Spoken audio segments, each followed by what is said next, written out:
en el libro de la vida que tus manos escribieron, en el libro de la historia, en la senda de los libros, va cantando mi maestro, como el sol de las montañas. Te encuentro, oh gran hombre, como el agua de las fuentes.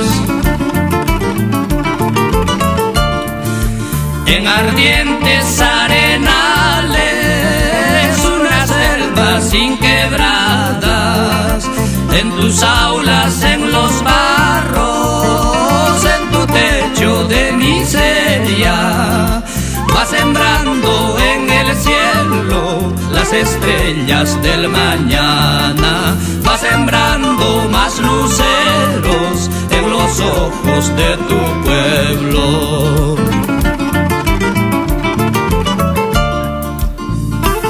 Maestro, ¿hasta cuándo en tu ruta pondrán piedras y espinas?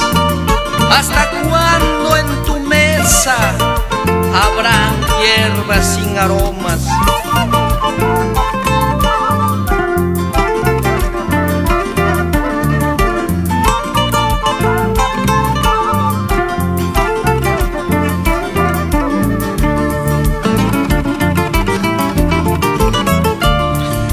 ¿Hasta cuándo en tu ruta pondrán piedras y espinas?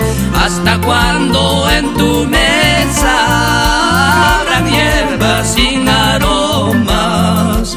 Y las letras en tu libro sangrarán de mil dolores. En el canto de tu himno solo habrá opresiones. Tú conoces a José, aquel hombre trabajador, con los golpes se hizo mortal. Vive en casa de alquiler, vive en casa de alquiler.